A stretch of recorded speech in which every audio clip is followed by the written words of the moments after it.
Первого майора было в 87 году, 18 июня, холодов. Говорить с гордостью о своем отце Башир Дудургов имеет полное право. Ахмед Дудургов – участник Великой Отечественной войны. В 1941 году, когда началась война, мужчина записался в добровольцы и попросился на фронт. Однако был отправлен в Тбилиси в артиллерийское училище, где прошел ускоренный курс. Здесь он вскоре получил звание младшего лейтенанта, после чего отправился выполнять задуманное – сражаться за родину.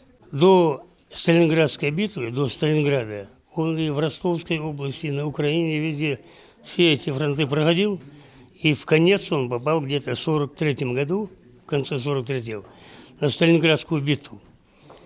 И в начале, нет, в конце 43-го, примерно в октябре, в ноябре, его назначают командиром полка 203-го артиллерийского полка, входящий в состав Западного фронта, будучи капитаном.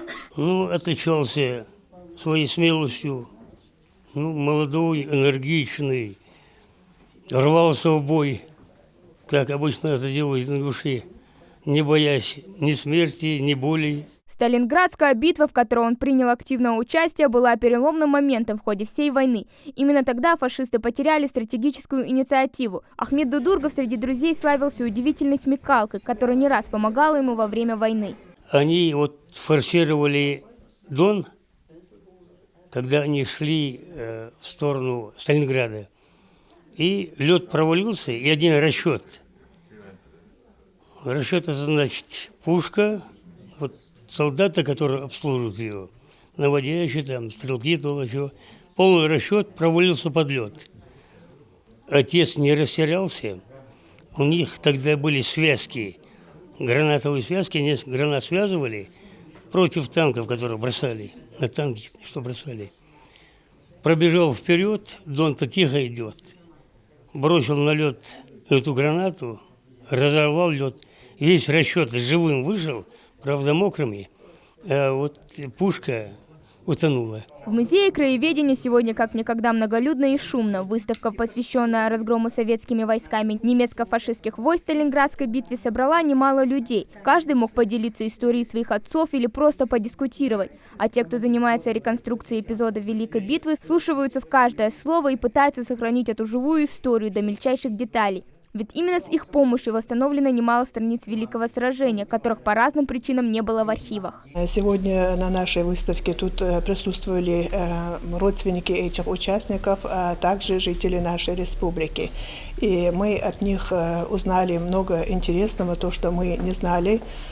И сегодня к нам поступили от них новые фотографии и новые имена мы узнали с их слов.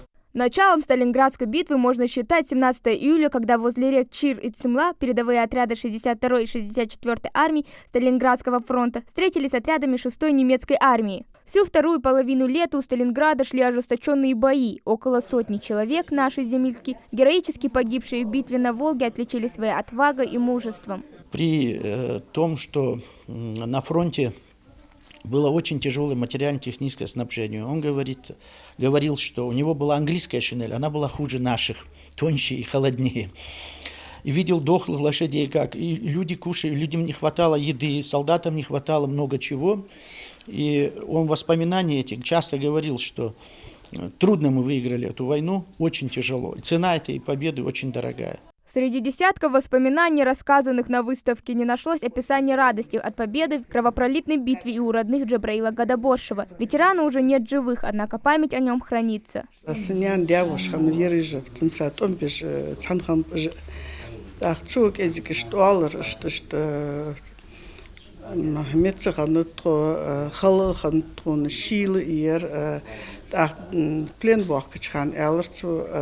Дачи дуахаш дайхич чичи шилхит дехтертон элер да цабаташ олгиш дуахкарцен та сант элчс варц дайхич дачи дехки шилхи дехтертон ахю шилч ар дехи ор дайхи дехтертон ор Подобные выставки не остаются без внимания жителей Ингушетии, которые уверены, что история своей страны и республики нужно знать каждому, от мала до велика. Каскарского музея Вуарусу неделю раз хотя бы. Арта нишла радон. Тем тхнех дизель безапшен вуз.